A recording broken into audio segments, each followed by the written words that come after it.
de la red Apply.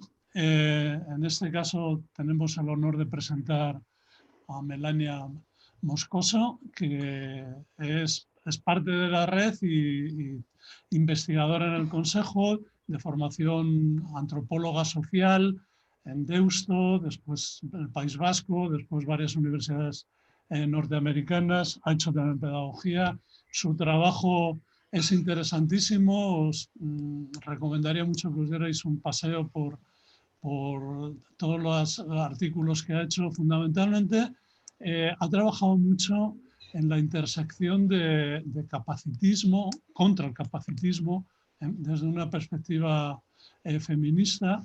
El título que nos propone hoy tiene mucho que ver con ya cosas que hemos ido viendo en algunas sesiones anteriores, que tienen que ver con la compartición o la no compartición del conocimiento, en este caso con el problema del secreto. Podéis en cualquier momento levantar la mano, pero en principio le vamos a comenzar a ella y luego al final pues tendremos, como siempre, un rato de debate. La idea sería acabar como muy tarde a las 6:30. Así que bueno, pues Melania, un honor tenerte aquí, bienvenida y nada, tienes la palabra. Bueno, pues muy buenas tardes a todos. El honor es mío, por un lado, por tener la oportunidad. Quiero empezar agradeciendo a Jesús Benancabo la invitación a participar en una serie de encuentros tan intelectualmente estimulantes como los que estáis organizando en la red Apply. Bueno, quienes me conocen, pues mis compañeros del Consejo, Checho Usín y Mario Toboso, saben que, bueno, mi interlocutor oculto en estas cuestiones es precisamente Mario, que se preocupa mucho por cómo se difunde el conocimiento en las comunidades de conocimiento, sobre todo en la producción de conocimiento amateur, cosa que él ha trabajado mucho y que además, pues en una unidad asociada que tenemos con la Escuela de Trabajo Social de la Universidad de Complutense, pues tuvimos ocasión de discutir con Ana Isabel Corchado y Pepa Barahona. En este sentido, pues la presentación que comparto con vosotros hoy lleva por título Contraseñas, delatores y elegidos. Algunas aproximaciones al secreto y sus funciones en la vida social. Bueno, en ella parto de un texto archiconocido, pues de George Simmel, pues que es precisamente El secreto y la sociedad secreta. Pues es un texto muy conocido, un clásico de 1908, y parto de él sin llegar a despegarme nunca de él. Y en este sentido, lo que voy a hacer hoy es un recorrido primero desde la etimología del concepto de secreto. Luego me centraré más en la definición de Simmel y en alguna de las matices que da en su texto para explorar cuáles son las potencialidades positivas del secreto en la vida social en la medida en que, tal como Simmel señala, pues es un operador de duplicidad, ese que precisamente permite articular las rivalidades, el conflicto en la vida social y, en general, pues todas las duplicidades y las mediaciones de la vida social. En este sentido, y partiendo de la etimología, hay que decir que ya desde la palabra secreto remite a la noción de guardar o recoger. Secreto es el participio pasivo del verbo latino secernirus, que significa apartar algo de la vista. Este, a su vez, proviene del griego krinos, de donde se deriva el verbo castellano discriminar, cuya sucinta primera acepción en el diccionario de la lengua española es elocuente, seleccionar excluyendo. También derivado de la raíz griega, el sustantivo latino crimen designa la marca con la que se separaba el culpable del inocente. Bueno, hay que decir que esta función de separar se puede rastrear ya en la más remota antigüedad. De hecho, uno de los primeros tratados de filosofía política en los que se tiene noticia, el libro de los jueces, remite a un pasaje en el que habla pues, de los enfrentamientos entre los entre los hombres de Jefté o Galaad y los seguidores de Efraín, siendo así que los hombres de Galaad interceptaron a los de Efraín y les hicieron prisioneros.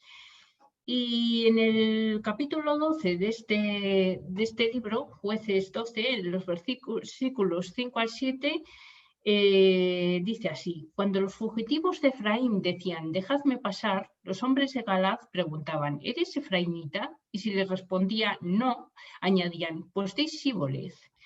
Pero él decía Sibolez, pues no sabía pronunciarlo de otra manera. Entonces lo echaban para atrás y lo degallaban junto a los vados del Jordán. Perecieron en aquella ocasión 42.000 hombres de Efraín. Bueno, hay que decir que según la versión de la Biblia que se consulte, y en esta ocasión he cogido la de Jerusalén, que es la de los jesuitas, que en este caso el Antiguo Testamento está trabajado por Víctor Morla, pone un diacrítico en las dos pronunciaciones de Sibolez, pero si coges la de Valera, aparece transcrito exactamente igual. Mucho más tarde, ya en el siglo XVIII, en el bosquejo de un cuadro histórico de los progresos del espíritu humano, Condorcet afirmaba que el secreto divide a los hombres en dos grupos. Uno, que esconde orgullosamente lo que se vanagloria saber, queriendo elevarse por encima de la razón, y otro, hecho para creer, recibiendo con respeto lo que se dignen a revelarle, y renunciando humildemente a su razón, rebajándose por debajo de la humanidad y reconociendo a otros hombres prerrogativas superiores a su común naturaleza. Así pues, el secreto vendría a ser una especie de piedra roseta que separa a los hijos de Jefté o de Galaad, legítimos miembros de nuestra comunidad, frente a los efraínitas, cuyo destino sería perecer a los vados del Jordán. El secreto, en este sentido, delimitaría o vendría a señalar los confines de la comunidad moral, en la medida en que segrega, de nuevo el verbo latino secernere, a quienes saben de quienes no. Bueno, pues luego de este pequeño recorrido etimológico, pues ya me decidí a introducirme en el texto de Símil. Y en su página 378 del Secreto y la Sociedad Secreta, que pertenece al segundo volumen de sus estudios de sociología, dice así: no debe inducirnos a error en este punto el sentido negativo que moralmente tiene el secreto. El secreto es una forma sociológica general que se mantiene neutral por encima de sus contenidos. Unas páginas más adelante señala: el secreto es una determinación sociológica que caracteriza las relaciones recíprocas entre los elementos de un grupo, o más bien que junto a otras formas de referencia constituye esta relación total. Como la expresión de Simmel, una forma sociológica general, me resultaba un tanto críptica, me dediqué a indagar a quienes habían llevado las intuiciones de Simmel sobre el secreto al ámbito antropológico, y di con la que suele considerarse como una de las monografías fundacionales de la antropología del Mediterráneo, un pueblo de la sierra, Grazalema, del antropólogo británico Julian Pitt Rivers. Ya en el mismo prólogo, Pitt Rivers se reconoce deudor de Simmel. Dice, abro comillas, en suma, es posible que haya alguien que no vea en este libro otra cosa que la ilustración, a través del ejemplo etnográfico del gran ensayo sobre el secreto y la mentira de George Simmel. Pitt Rivers reconoce que durante toda su estancia en Grazalema, que se prolongó durante casi 3 años, el texto de Simmel fue su Biblia. Y fue su Biblia, y dice, dice aquí, atención sobre todo a Jesús, dice, y no podía haber escogido mejor terreno para demostrarlo, dice, porque los andaluces, dice Jesús Navarro, son los más consumados embusteros que yo haya conocido. Luego de caracterizar así a sus anfitriones, Piet Rivers continúa señalando pues, que los andaluces están dotados de un natural talento para saber cuándo la verdad es debida y cuándo debe ser ocultada, siendo así que su talento para el disimulo y la mentira penetraba toda la vida colectiva del pueblo. Y en uno de sus primeros capítulos caracteriza así las reuniones que se producían en el casino, la sede social en la que se reunían los pequeños y grandes propietarios de la localidad gaditana. Y dice así: cuando hay que discutir algún asunto privado importante, la reunión tiene lugar en alguna de las habitaciones, pero es raro. Aquí, donde todo, de hecho, depende de entendimientos en privado, hay prohibición de hacer las cosas en secreto. Retirarse con alguien para tener con él una conversación privada suscita comentarios y siempre se sospecha lo peor. Así, los asuntos del pueblo son discutidos por azar y en público, pero con tacto infinito. Tenemos así que el disimulo, la ocultación misma de que hay un secreto, es uno de los rasgos constitutivos de la vida social de Grazalema, que era un pueblo que en los años en los que Piet Rivers hizo su estudio etnográfico, a principios de los años 50, llegó allí en 1951 y se marchó en 1954, estaba penetrado pues, por el anarquismo de origen agrario que se movía en la clandestinidad y también, pues, como veremos después, por el clientelismo. Tenemos así pues, que el disimulo es uno de los elementos cruciales en torno al secreto. Lo primero que hay que hacer con aquellos que no comparten el secreto es negar su existencia. Lo importante no es solo lo que se oculta, sino el mismo hecho de ocultar información. Aquí tendríamos una pequeña ya aclaración de lo que quería decir Simmel cuando decía que el secreto es neutral por encima de sus contenidos. El secreto, antes que un contenido que se mantiene en la oscuridad, es una práctica social, casi se debería poder enunciar como un verbo, hacer secretos, mantener secretos, es una práctica social.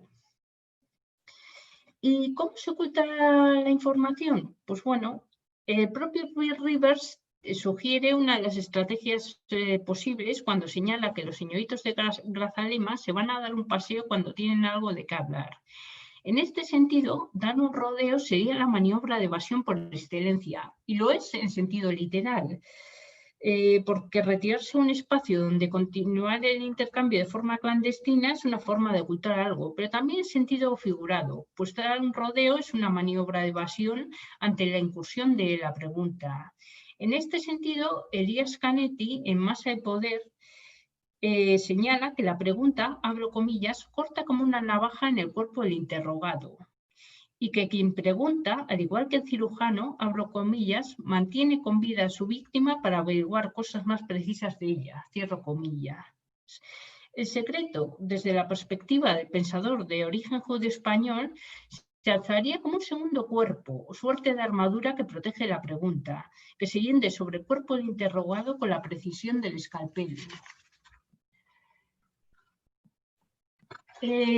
También, al sentido figurado de dar un rodeo, me ha parecido interesante traer a colación una serie de estudios de los psicólogos de la percepción, pues que últimamente se preocupan mucho por el trabajo de los ilusionistas. En este sentido, pues traen muchas veces grabaciones de video de antiguos malabaristas y ilusionistas que hacen juegos de manos. Y lo que señalan es que si uno reproduce a cámara lenta estas grabaciones antiguas, puede de hecho ver cómo hacen sus trucos de manos. La cuestión es que parte del buen hacer de estos ilusionistas consiste en llevar la atención, en derivar la atención hacia otros lugares que no son aquellos en los que se está produciendo el truco. O sea, en distraer.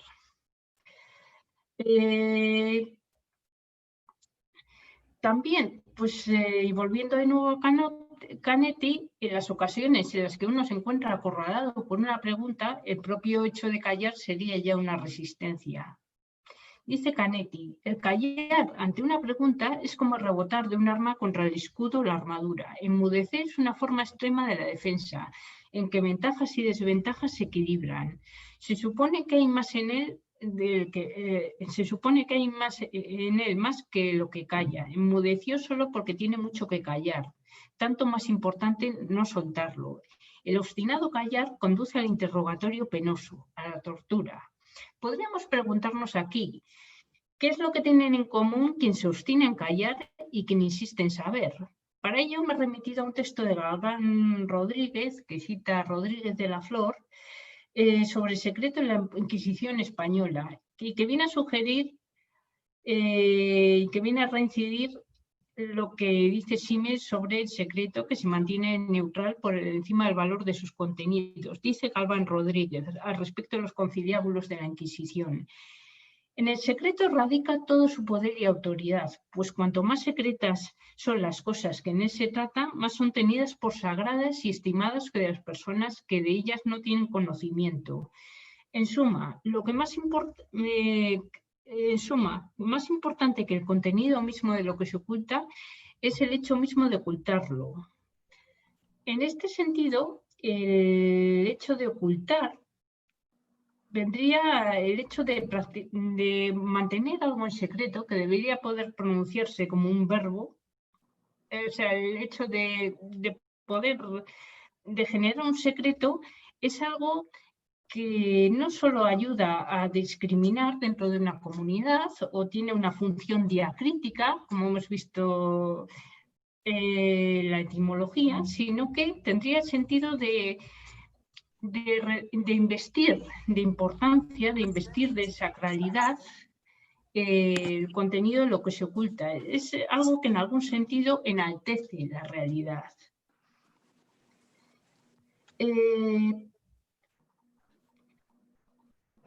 La cuestión del disimulo, del silencio, pondría de manifiesto la importancia capital y potencialmente deletérea de revelar información. A destiempo se disimula, se oculta la realidad, muchas veces para ganar tiempo. Pero también el secreto pone en juego la capacidad de desdoblar la experiencia en apariencia y realidad, dar un rodeo, las maniobras de distracción que hacen quienes los ilusionistas o quienes hacen juegos de manos, es también hacer ver lo que no es, tergiversar la realidad. Esto es algo que el propio Simmel admite en su texto de forma explícita, y en el que llega a decir que el disimulo es una de las más grandes conquistas de la humanidad, pues permite que muchas de las manifestaciones de la vida impensables en condiciones de plena publicidad puedan darse. Y dice Simmel, abriendo comillas, el secreto ofrece, por decirlo así, la posibilidad de que surja un segundo mundo junto al patente, y este sufre con fuerza la influencia de él.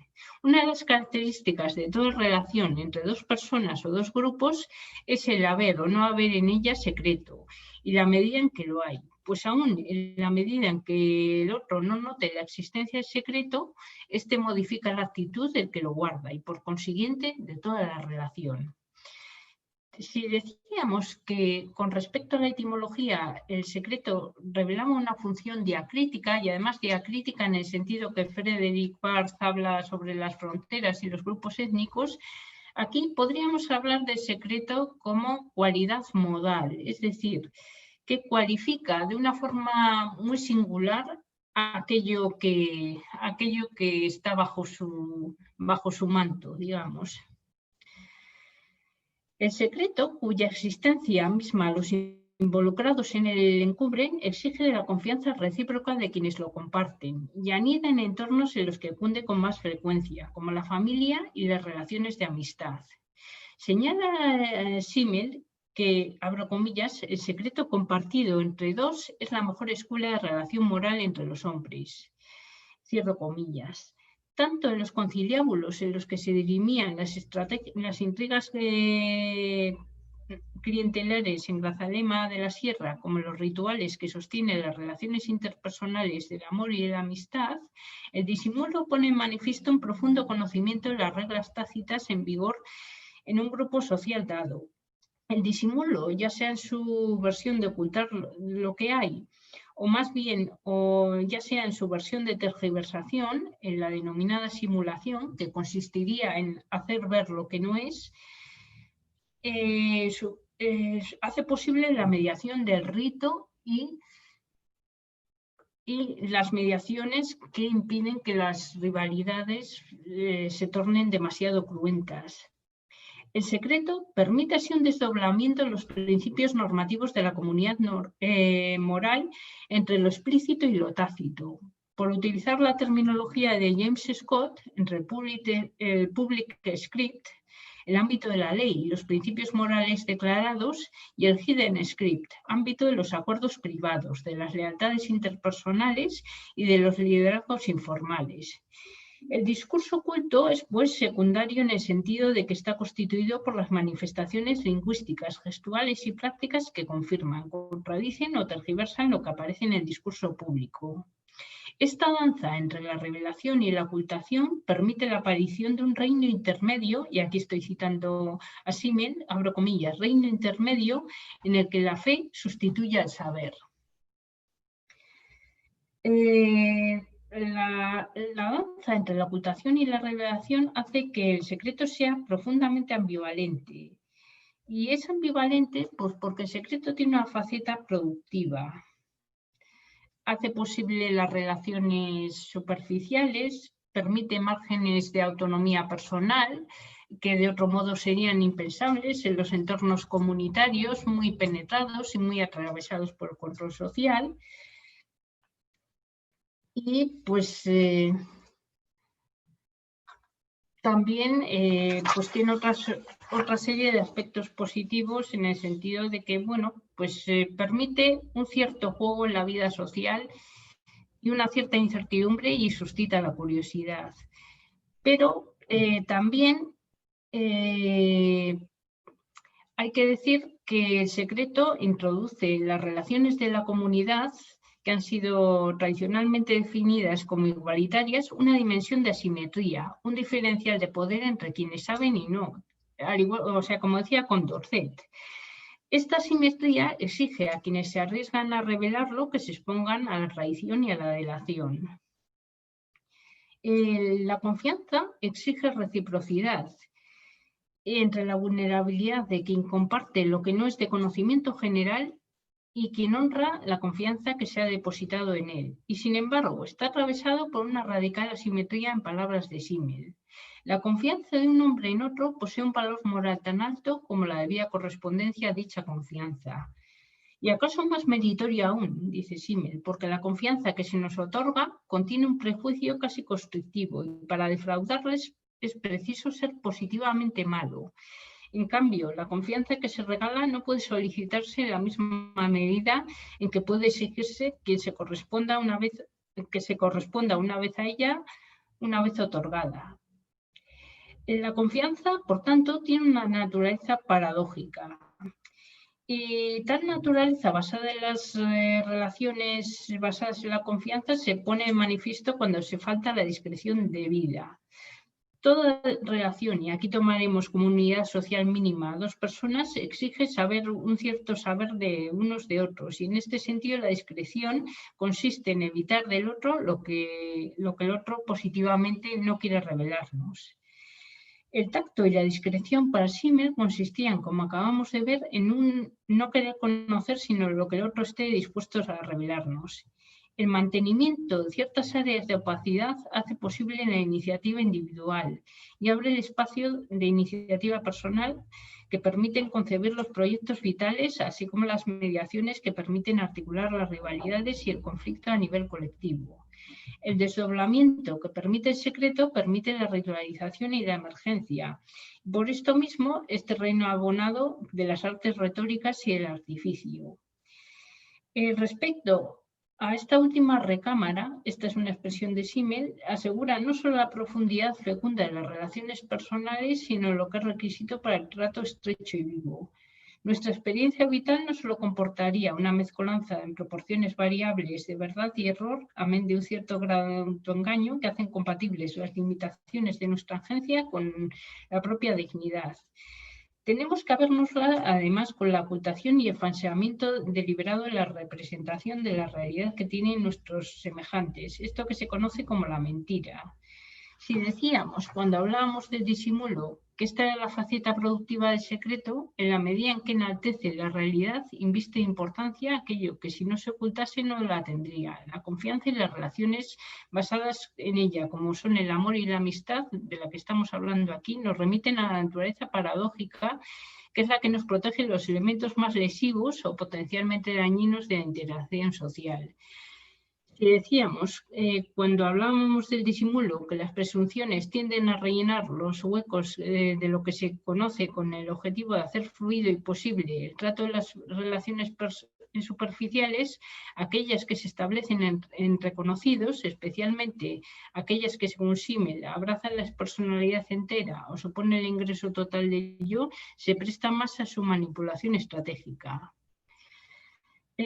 Volviendo a Peter Rivers, señalaba pues, que la misma lógica paradójica del secreto con la que se resuelven los problemas públicos entre los habitantes de la sierra se produce con las obligaciones de lealtad y servicio recíproco que caracterizan las relaciones de amistad. Ya los clásicos mencionaban que la amistad es una relación libremente elegida con una persona con la que se tiene afinidad, pero además entablar amistad con alguien significa contraer una obligación con esa persona. Y decía Pete Rivers, la asociación, decía que en Grazalema, abro comillas, la asociación se entabla por medio de un favor que expresa la simpatía que uno le tiene. Si se acepta el favor, entonces se establece el lazo de amistad. La paradoja es pues esta: un amigo tiene derecho a esperar que sus sentimientos y favores sean recíprocos, pero no tiene derecho a entregarlos con la idea que han de serle recíprocamente devueltos. El amigo que falla deja de ser amigo, el lazo está roto, queda el camino abierto para una reordenación de las relaciones personales. Cierro comillas. La paradoja de la amistad es, decía Pete Rivers, que a menudo está teñida de consideraciones prácticas. Señalaba el antropólogo que la amistad es una relación libremente establecida, basada en la mutua simpatía que se inicia mediante un favor o servicio realizado como muestra de buena voluntad. Aceptar el favor compromete a quien lo recibe a futuras obligaciones de lealtad y servicio. La doble naturaleza material y espiritual en la que se asienta la relación de confianza hace que en ocasiones las consideraciones pragmáticas se impongan. Y dice Pete Rivers, abriendo comillas, la lucha por la vida conduce demasiado fácilmente a lo que podría llamarse el principio inverso de la amistad, donde la consideración de intereses dicta la expresión de la estima. En una sociedad atravesada como la de Grazalema por la desigualdad económica, la amistad y en general el entramado de relaciones informales devienen en el fundamento del clientelismo. ¿Y por qué? Pues porque el clientelismo era una institución de mediación entre el Estado franquista, un Estado autoritario, y las necesidades económicas más esenciales de la comunidad de Grazalema de la Sierra. Aquí Peter Rivers remite pues, a un conflicto que tuvieron tres vecinos por una cesión de un paso de aguas.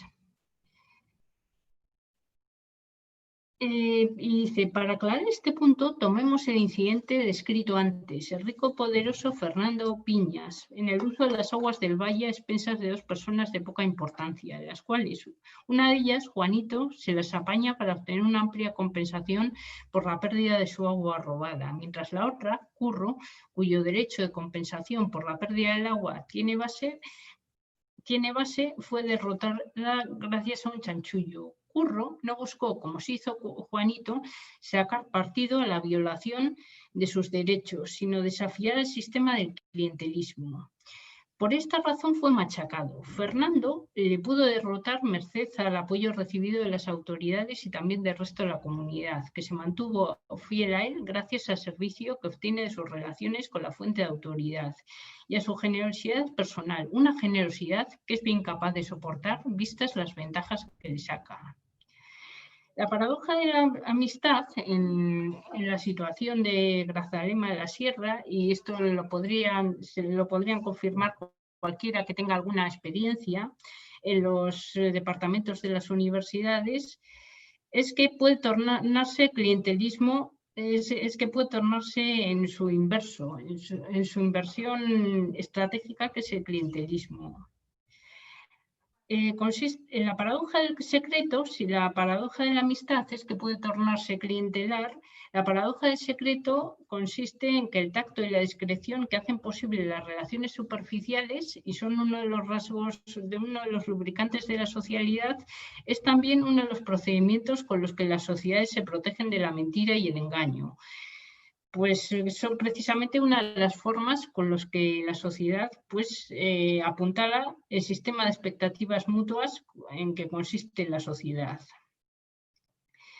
Así, para ilustrar un poco el destino que se les depara a los traidores y a aquellos que traicionan el sistema del entramado de expectativas mutuas, pues Elías Canetti, en Masa y Poder, refiere el caso del rey Corroes II el Victorioso, que probaba la discreción de sus favoritos forzándoles a traicionar de manera fatal a su mejor amigo. Dice así, abro comillas: cuando sabía que dos personas de su entorno estaban ligadas por una estrecha amistad y de acuerdo en todo, se encerraba con uno de los dos y le confiaba un secreto que tenía que ver con su mejor amigo.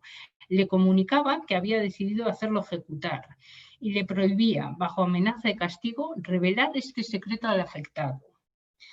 De ahí en adelante observaba la compostura del amenazado en sus idas y venidas por el palacio, el color de su rostro y su comportamiento cuando estaba frente al rey.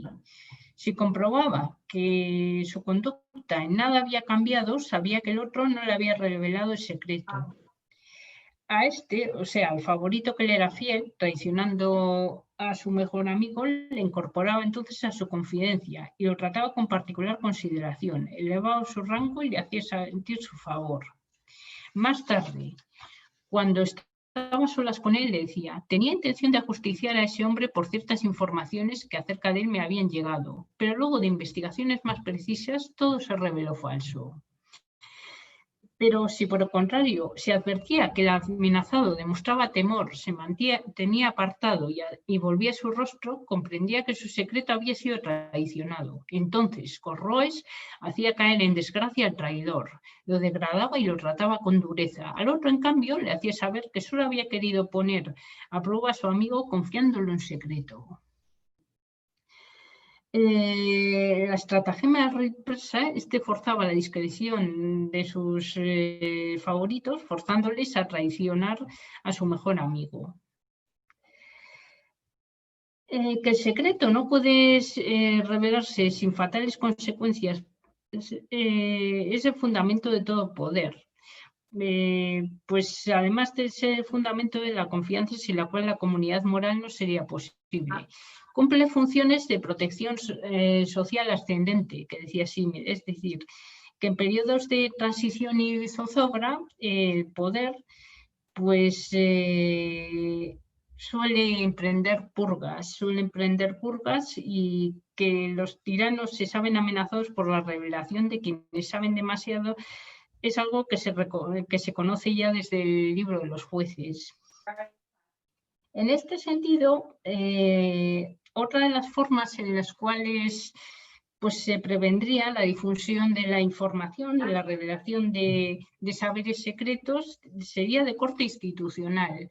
Sería, por ejemplo, la burocratización. En este sentido, me remito a un texto de Rafael Sánchez Ferlosio, aparecido en la revista Archipiélago, que se titula Acerca de la ritualización de los saberes. Aquí Rafael Sánchez Ferlosio habla de un mandarín, de un emperador de la dinastía Ming, pues que era Chun Yun Han, y también llamado Tai Chu, que allá por 1368 creó la llamada Guardia de Brocado para perseguir y detener a los literatos funcionarios.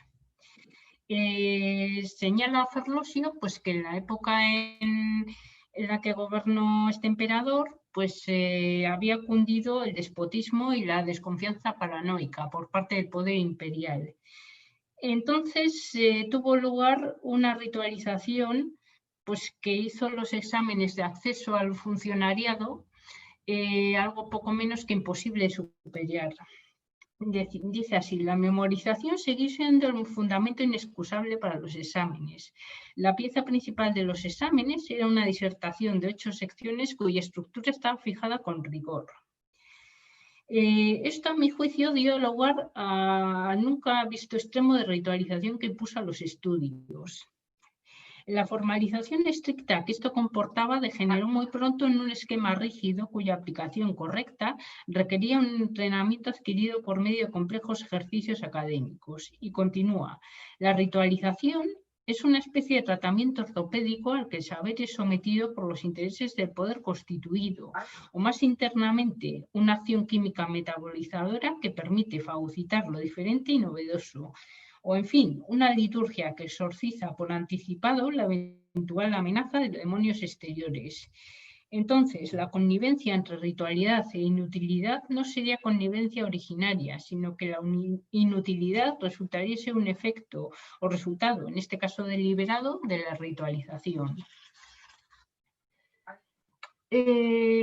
Bueno, la desactivación del potencial subversivo de la producción del conocimiento mediante burocratizaciones sin cuento y la domesticación de quienes se dedican a ella mediante la justificación y la navegación de contactos interpersonales se apoya, al igual que el clientelismo y la perversión interesada de las relaciones de amistad que describiese Piet Rivers entre los grazalimeños, en la contradicción entre los medios y los fines que caracterizan la amistad, así como los distintos mecanismos sacrificiales previstos para castigar la delación, o en términos de Piet Rivers, la infracción de las relaciones de vecindad.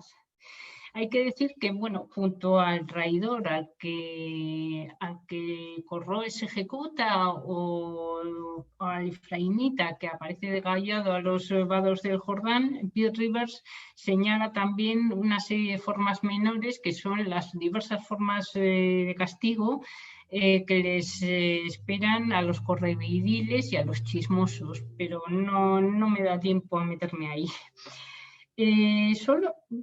En este sentido, solo en un contexto en el que las cosas son lo contrario de lo que parecen, es posible un desdoblamiento de la realidad como la que enaltece, haciendo posible el segundo mundo que, según Simmel, dota de profundidad las relaciones humanas. Las confidencias son la sustanciación de la confianza. Puede darse gratuitamente, pero no ser exigida, y la tradición comporta la disolución de las relaciones de amistad o la expulsión de la comunidad moral. Si la confianza es el lubricante de la vida social que permite conjugar las partes de error e ignorancia con la lucidez y el autoengaño, queda claro que la revelación de los secretos forma parte de la vida social. En este sentido, quiero terminar precisamente con unos apuntes sobre Snowden, que me lo habéis puesto en el cartel de difusión. Claro, hemos visto que, por un lado, el secreto tiene una función diacrítica. Hace distinguir quienes forman parte de la comunidad de los que no. También, de los que se suponen miembros de una misma comunidad,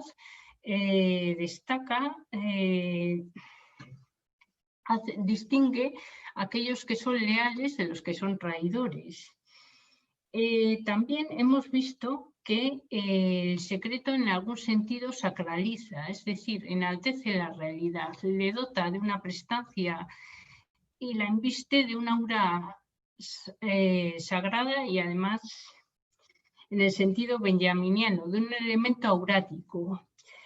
También hemos visto también sin apartarse de Simmel, que el secreto está en estrecha relación, en estrecho parentesco con la mentira, el disimulo con la simulación, y que por tanto tiene unos elementos de ambigüedad, pues porque es productivo y a la vez hace posible y justifica las más crueles sanciones, los degollamientos y las ejecuciones, y también es paradójico, al mismo tiempo que favorece una cosa y lo contrario, la amistad y el clientelismo, la delación y la lealtad.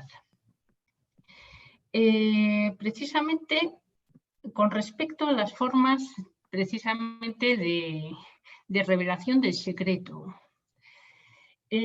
Precisamente porque tiene un elemento aurático, quiero remitirme a un pasaje de Walter Benjamin sobre el drama del barroco alemán, en el que habla precisamente de la forma de desvelamiento, que es precisamente la verdad como desvelamiento, y que él contrapone pues, a otro tipo de desvelamiento, pues que sería en algún sentido la transgresión. Claro, una de las formas, si decimos que el secreto sacraliza, que inviste, enaltece la realidad, una de las formas digamos, de desactivar el secreto sería precisamente desvelarlo y con ello banalizarlo.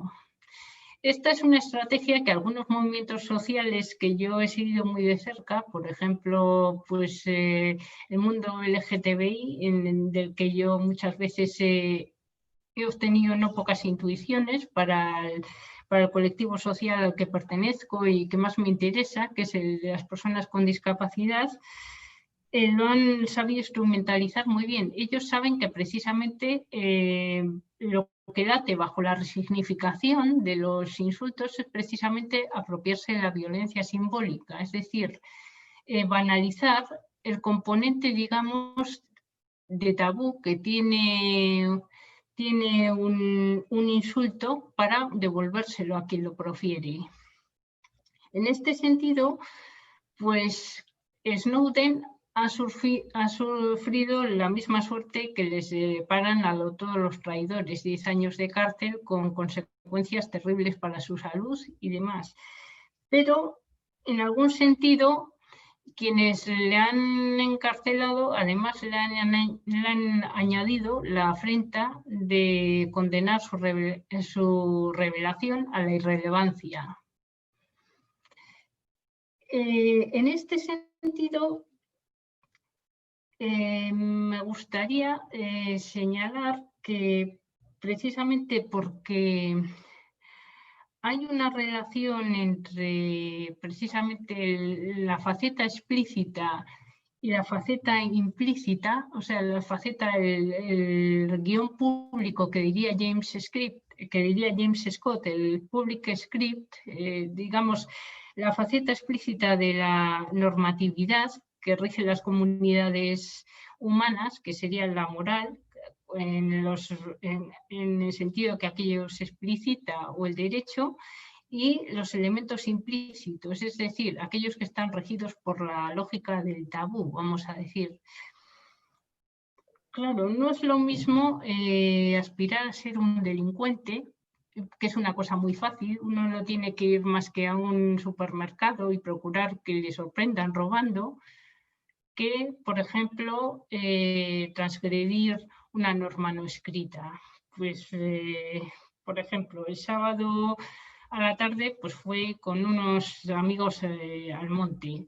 Pues si yo cuando volví y antes de que viniese mi madre, pues hubiese metido las botas sucias en el frigorífico, pues eso desde luego es una infracción, pero no es una infracción del mismo orden, en el sentido de que no está explicitada, y por eso no conviene mezclar las dos lógicas, porque si uno quiere revelar un secreto y convertirse, como dice Fernando, en un héroe moral, tiene que dar con las lógicas implícitas y tiene que apelar a la lógica del tabú y no tanto a las leyes,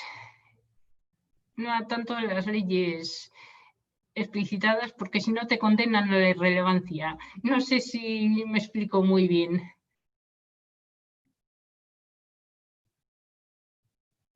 En algún sentido no puede confundirse la lógica del tabú con la del delito.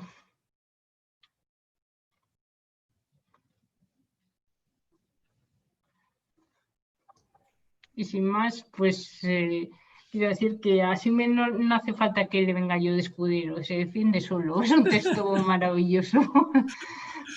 Muy bien. Bueno, magnífico. Bueno, pues vamos a abrir un periodo de preguntas y de interpelaciones y de discusiones. Pues nada, ir pidiendo la palabra, si os parece, o intervenir si no nos acumulamos. A ver cómo me aclaro yo en esto de las palabras. A ver, sí. Vale. De acuerdo. ¿Alguien quiere ya intervenir? ¿Yo mismo? Sí. Jesús, venga. Pues una preguntilla muy interesante, ya te la escuché hace unos meses y tenía ganas de escucharla con más tranquilidad para pillar bien el mensaje. La pregunta sería, ¿has intentado distinguir en algún momento, no sé si hasta qué punto eso está en Simmel, entre el secreto y la mentira, buscando un poco la analogía y marcando las diferencias? Y hay una cosa en concreto que a mí que me suscita dudas. Yo creo que la mentira hay muchas ocasiones en que está justificada. Hay mentiras piadosas, hay mentiras que son un mal menor, pero es inherentemente mala. Es decir, en sí mismo la mentira es algo que habría que evitar, salvo situaciones justificadas. Yo no tengo claro hasta qué punto el secreto es inherentemente malo y algo a evitar, salvo en situaciones justificadas. Me parecen muy interesantes los apuntes que tomas de Simmel acerca de cómo el derecho puede tener funciones positivas a la hora de construir los lazos sociales, relaciones de lealtad, distinción entre el que pertenece o el que no pertenece a la comunidad, esa función de sacralización, pero no sé hasta qué punto son razones que vienen a justificar en qué situación el derecho es permisible, porque en sí mismo es intrínsecamente malo, como la mentira, o si más bien es que el secreto es neutral, es decir, que algo sea secreto no es necesariamente una valoración negativa. Entonces, si la mentira es en principio, creo yo, inherentemente mala, salvo en excepciones, ¿pasa lo mismo con el secreto? No, vamos a ver, yo creo que aquí lo que sucede es que hay una lucha por la definición legítima de la realidad. O sea, todo esto se juega en un escenario en el que hay luchas por cuál es la definición de la realidad, cuál es la definición, vamos a decir, legítima de la realidad. En este caso, bueno, con respecto a lo que dice, con respecto a la mentira, ya lo dijo Kant en la fundamentación de la metafísica de las costumbres. A ver, la mentira es una conducta que solo se puede pensar como excepción de lo que ella misma es, porque si todo fuese mentira, no sería posible la comunicación. Algo de esto dice Kant, creo, en la fundamentación de la metafísica de las costumbres. Entonces, pues la mentira nos estamos moviendo en el ámbito normativo, es decir, por supuesto que es defendible y que la práctica siempre encontrará medios para, o sea, razones por las cuales justificarla. Que desde luego como conducta generalizable no sostenible, desde luego. Pero en cuanto a la práctica social, yo creo que es más interesante ir hacia los contextos en los que se practica la mentira. y en qué contextos, digamos, es funcional la mentira y en qué contextos no lo es.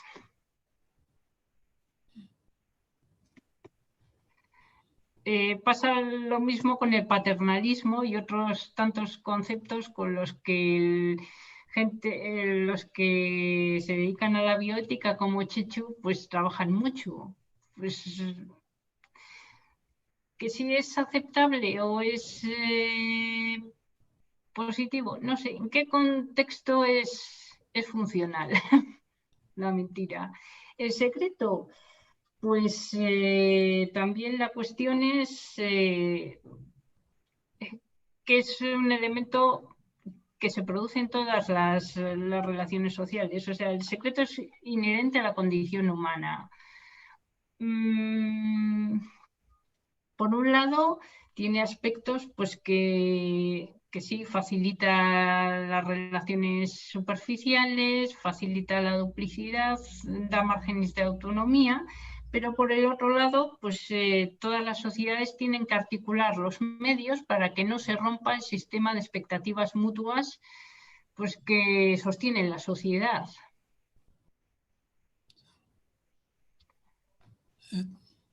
Si no hay nadie, yo quería intervenir sobre esta cuestión.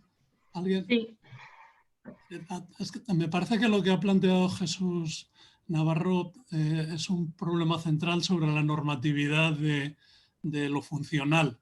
Es decir, que hay una normatividad que es puramente funcional, que es la que yo creo que has expuesto muy claramente y muy bien argumentado. Y luego está, digamos, la funcionalidad, perdón, la normatividad que tiene que ver con cuestiones pues de ética de la creencia o ética del conocimiento o incluso política del conocimiento. Y mi pregunta es la siguiente.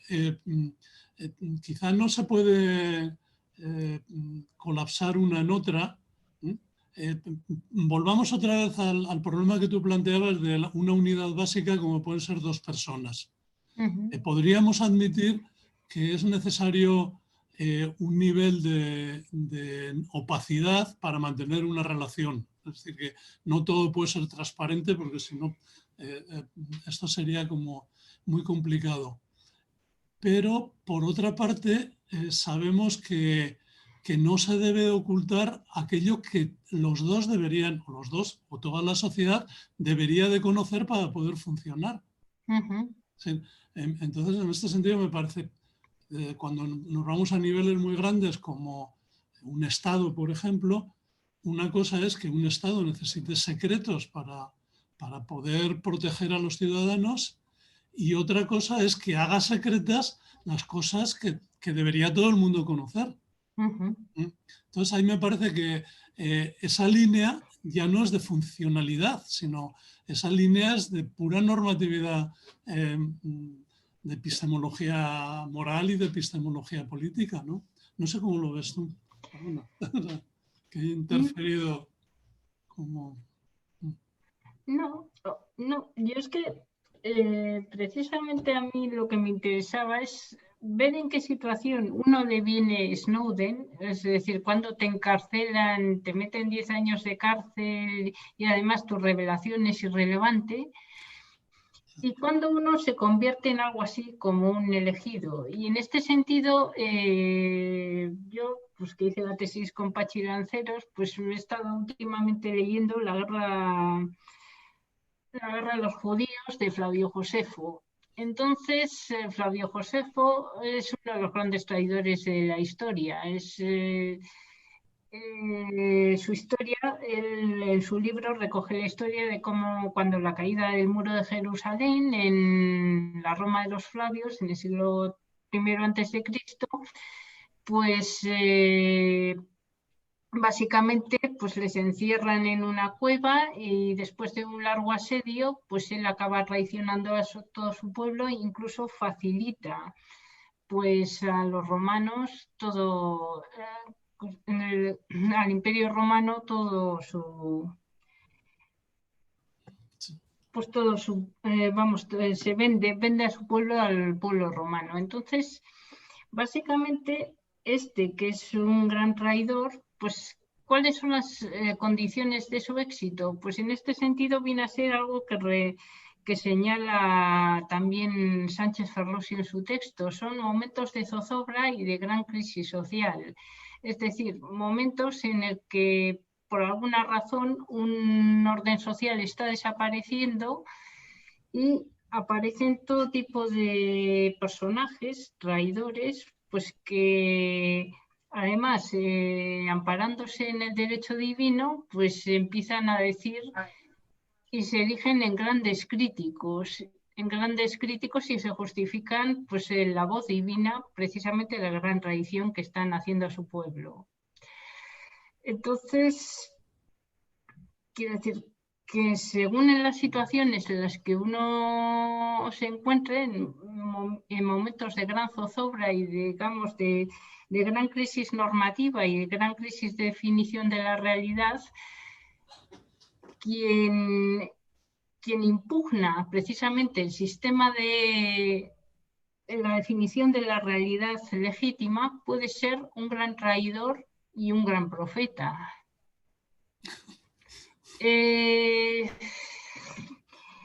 La calificación moral que nos merezca esto, pues desde luego era un gran traidor, pues, Flavio Josefo, qué duda cabe.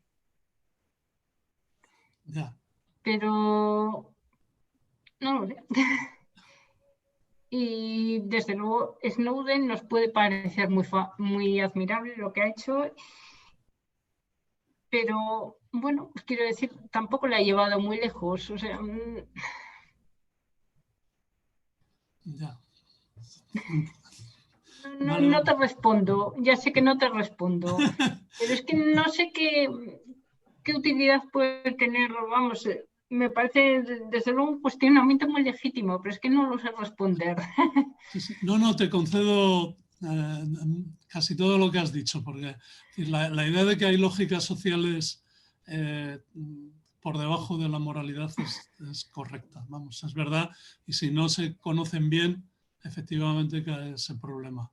Aún así, me parece que Snowden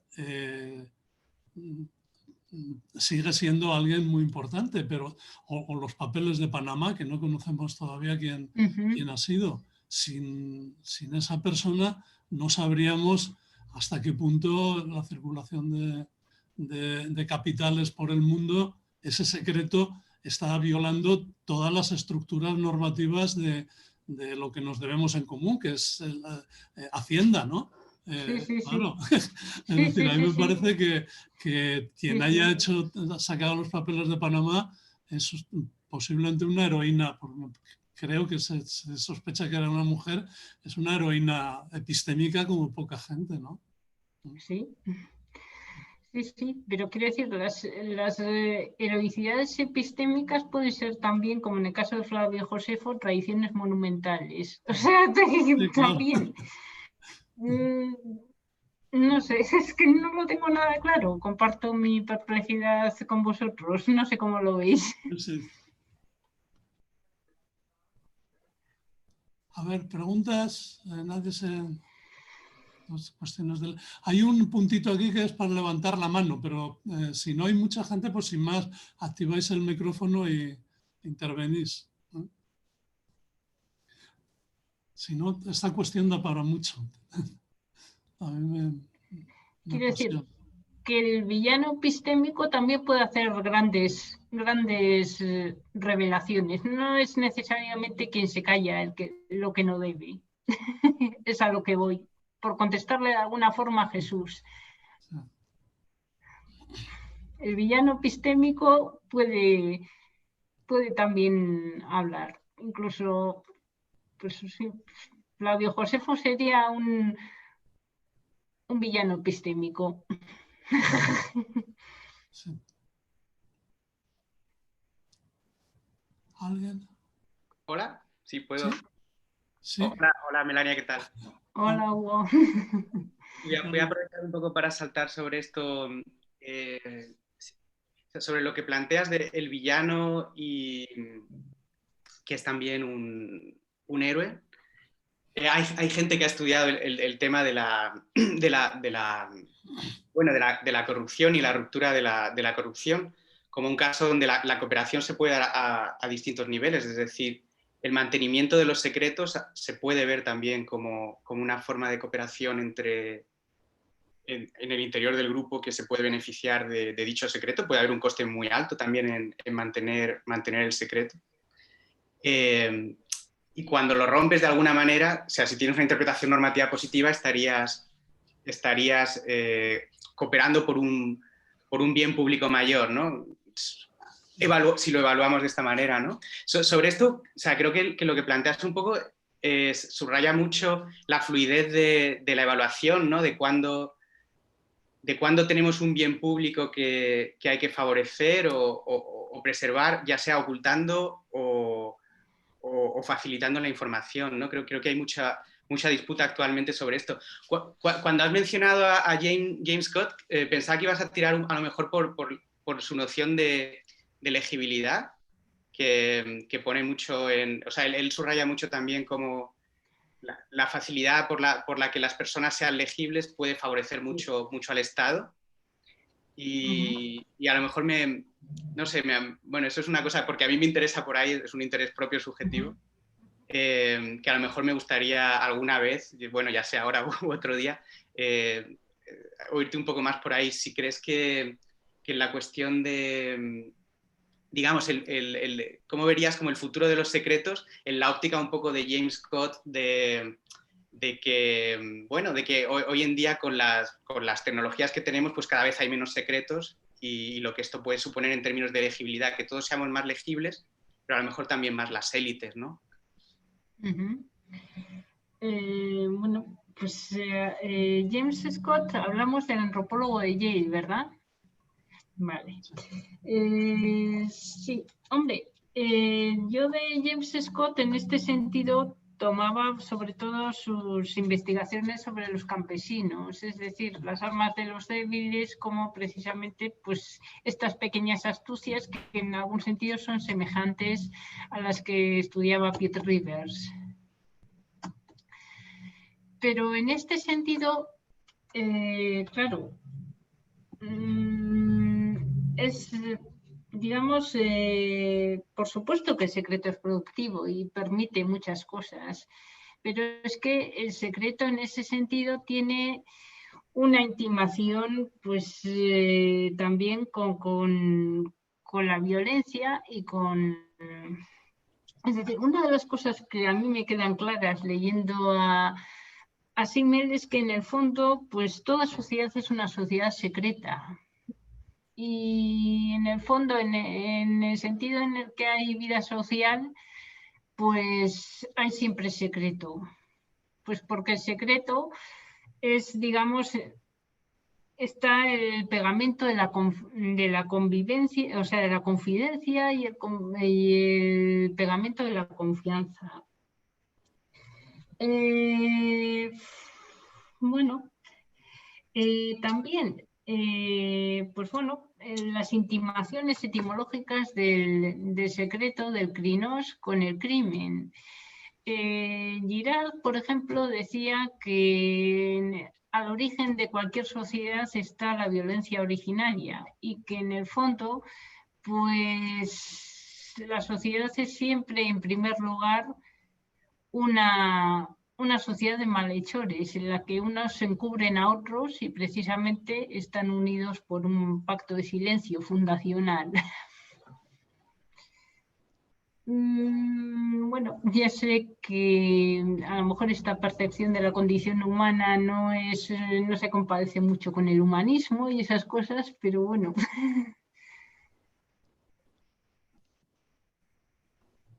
Sí, sí, me estás convenciendo muy rápidamente, ¿no? Efectivamente, ¿no? Porque James Scott es muy, muy certero en esto. Es decir, la idea de que los de abajo crean sus propios lenguajes para no ser entendidos es importante. Sigo planteando que ahí hay un problema, que esta paradoja no es fácilmente soluble, ¿eh? Porque, es decir, si toda sociedad se sustenta sobre el secreto, también toda sociedad se sustenta sobre el hecho de que todos conocemos mucho de otros. Es decir, que ahí hay el reparto del conocimiento y el reparto de la intimidad tiene que obedecer no solo a una lógica funcional, sino tiene que obedecer a algún tipo de lógica de la justicia. No sé si en eso podríamos coincidir. Es que a lo mejor yo, leyendo tu texto, Fernando, a mí me latía la cosa con respecto pues eso, a la circulación del conocimiento y a precisamente las áreas de ignorancia y demás, que seguramente, no sé, es posible seguramente racionalizar la ley, pero racionalizar la justicia, no lo sé. No lo sé. Es que yo creo que son discernibles los dos ámbitos. Entonces, es una buena objeción. Yo es que, vamos a ver, seguramente yo estudié en Deusto, entonces pues me he formado con jesuitas.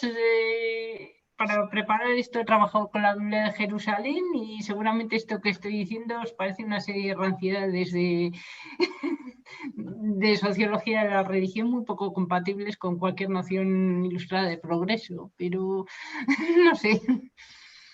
Sí. No, Michel de Certeau también dice lo mismo, ¿no? Sobre los místicos y en general sobre todas las partes digamos, de la sociedad que quieren cambiar, necesitan un punto de secreto. ¿No? Estamos de acuerdo con esto, pero dicho todo esto, la lógica funcional no puede ser, vamos, no me quiero poner habermasiano, pero hay límites, igual que los hay al utilitarismo, los hay al funcionalismo. Es decir, Claro. La lógica funcional siempre está del lado de quien manda, ¿no? Y al final... Sí. El caso es que seguro que hay límites. El caso es que hay que saber dónde ponerlos, pues para que no te ocurra como Snowden, que es que además terminas en la cárcel. O sea, no sé. Sí, a la hora de subvertir las cosas es más difícil, yo creo, subvertir que simplemente abrir la espita de los secretos. Subvertir hace falta apelar a otro tipo de lógicas, yo creo. yeah. Que tienen que ver, no sé si con el desencantamiento o con la profanación o con qué, porque si no, la revelación queda destinada a la irrelevancia. No sé. No, de acuerdo, sí. Está muy bien la paradoja. Me has fastidiado la tarde ya. Gracias. ¿Más preguntas, más cuestiones?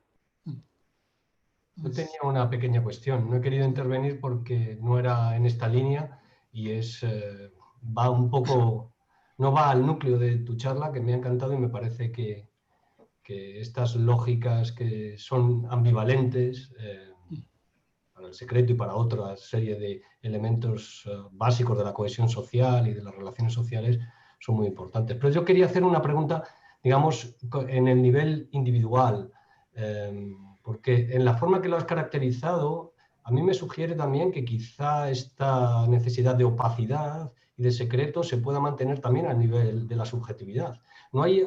¿Es posible mantener cierta información velada para nosotros y que eso sea parte también de una posibilidad de duplicidad en la propia conciencia, de duplicidad a nivel individual, en la subjetividad, que es constitutiva? Y yo es que a mí me gusta siempre citar a mi autor favorito cinematográfico, que es Eric Rohmer, y él decía que un personaje no actúa si no tiene alguna ceguera. Parte de lo que te constituye como un actor es que tiene que haber cegueras, algo que mantengas en secreto también. La forma de crear cegueras a veces es mantener cosas en secreto. Y ligado con esto y con algo que ha dicho Hugo antes, Tenía una pregunta también respecto a la discreción, porque creo que la discreción tradicionalmente se ha considerado una virtud, ¿no? Una virtud social bastante positiva. Y parece que en nuestra época no sea una época que favorezca excesivamente la discreción. Entonces, quería ver un poco más cómo entiendes tú la relación entre esta lógica funcional y el hecho de distintas culturas, distintas culturas y prácticas en relación a cómo gestionamos privadamente, cómo gestionamos individualmente lo que se nos demanda, quizá a veces en exceso, a nivel público. Ahora hay casi una demanda de que no seas discreto, ¿no? Mientras en otras culturas parece que hay una demanda de que seas discreto. Además, la discreción es desigual. No a todo el mundo, dependiendo de tu posición social, se te exige mayor o menor discreción y unas formas de discreción diferentes. Quería oír comentarios por tu parte respecto a esto. Bueno, pues sí. A ver, con respecto precisamente a la posibilidad de ser completamente transparente a uno mismo. Bueno, de esto Derrida escribió mucho y supongo que toda la razón de ser de psicoanálisis tiene que ver con esto. Pues que uno nunca puede dar cuenta de forma exhaustiva de cuáles son sus motivaciones. Y uno está llevado por una cosa que es el inconsciente, que en gran medida a uno se le escapa. Por otro lado, pues con respecto a los objetos dúplices, vamos a decir, precisamente Fernando lo trata en su texto y yo descubrí, gracias a su libro, un libro maravilloso de Rodríguez de la Flor, Pasiones Frías, en las que, pues bueno, pues habla, entre otras cosas, también en tu libro, hablas pues precisamente de la figura de los marranos.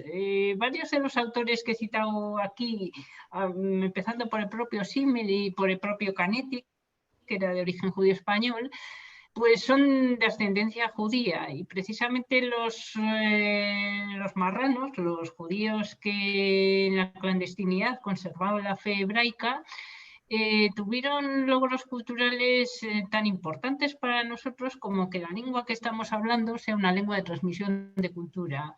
Si pensamos en Fernando de Rojas, que fue el primer autor de la gramática castellana, pues era un autor que era marrano y precisamente pues elevó junto a Pedro de Osma y a otros, pues el castellano a lengua de transmisión de cultura, precisamente para ponerse a la lengua de la Iglesia y de la Inquisición, que era el latín. O sea, esto como muestra un botón de la productividad del secreto en las vidas, en la cultura. Con respecto a la discreción, claro, la discreción es sobre todo para el que puede permitirse exigir que le respete la opacidad. Puede ser opaco el que se lo puede permitir. La opacidad ha devenido un privilegio. Precisamente el privilegio de la sociedad en la que estamos es precisamente la de poder estar desconectado, poder tener relaciones cara a cara y poder estar escondido de lo que es el panóptico, o sea, el panóptico digital. Ese es el nuevo privilegio. No sé si te respondo, Jesús, o oblígame a que precise más. Sí, digamos, los últimos comentarios sobre la discreción, estoy muy de acuerdo contigo y creo que... Pero respecto a lo primero, mi idea no era tanto el psicoanálisis, sino la idea de una práctica interna de ocultarse, de mantener la información en secreto. Y es que es un problema interno de las subjetividades, que no es fácil entender cómo podemos mantener la información en secreto. Pero parece que es consustancial del ser, el tipo de seres que son capaces de duplicidad, el que mantengan esa información en secreto. Y no es meramente una cuestión de que hemos reprimido, sino que es como en el sentido de que hay algo activo en ello. No es algo que me sucede, no es el resultado de un trauma. ¿No? Parece que necesitamos activamente ir ocultando cierta información.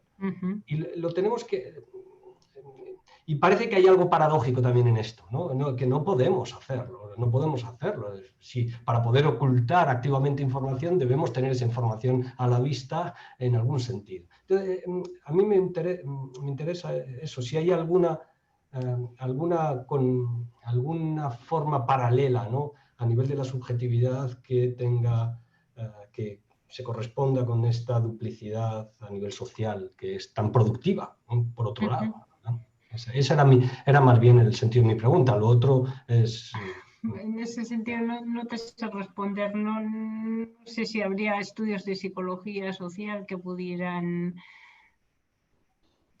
avalarlo. No lo sé. No te sé responder. Lo siento.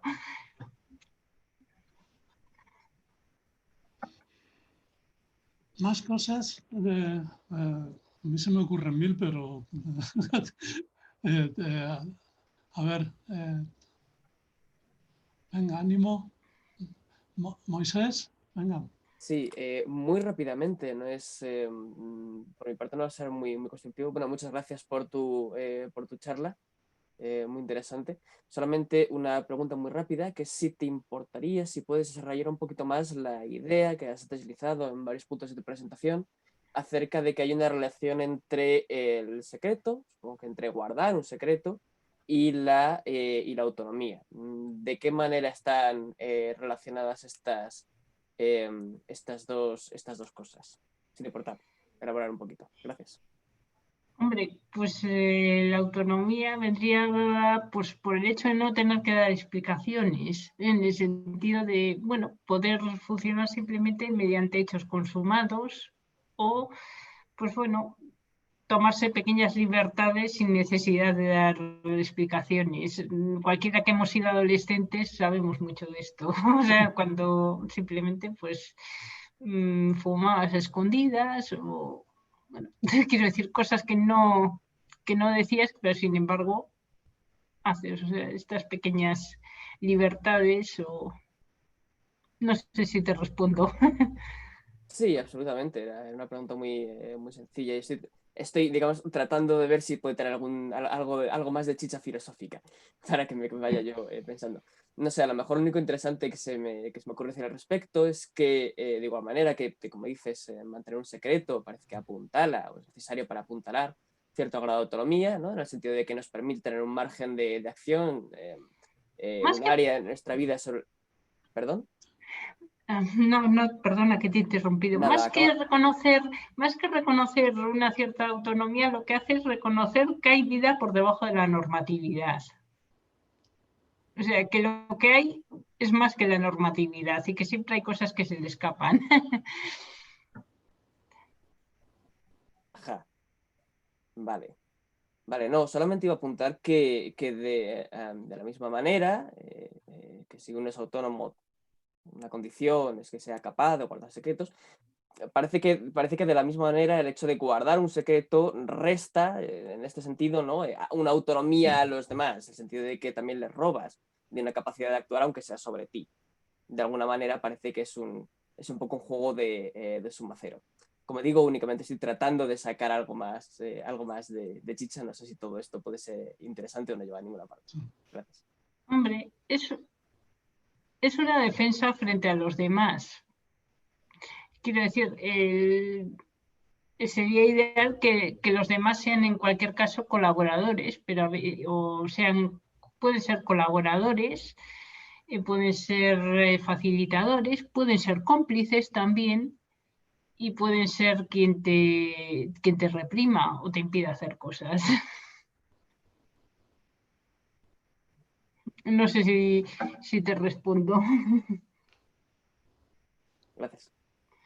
La forma de que eso sea un win-win para que no sea un suma cero, pues sería que sea, pues, digamos, un colaborador o un facilitador o un...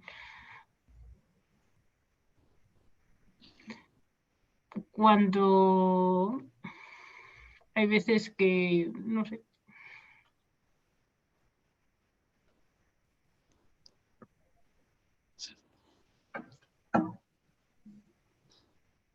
interesantísimo el planteamiento. Nos has dejado a todos muy pensativos. La verdad que más cuestiones. Estamos ya bordeando el límite que nos habíamos dado. ¿Alguna cuestión más? Bueno, pues esto no va a quedar así, ¿eh, Melania? Esto no puede ser, esto no puede quedar en secreto, ¿eh? Vale. Tenemos que seguir hablando porque este es un tema apasionante, pero quizás ya no en este contexto, sino en otros que surjan. Bueno, nada, de nuevo yo creo que nos felicitamos todos de haberte invitado porque ha sido una charla increíblemente provocativa y profunda.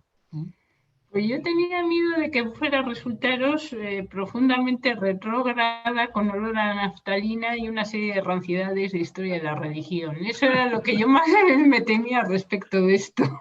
Para nada. Pero bueno. Para nada.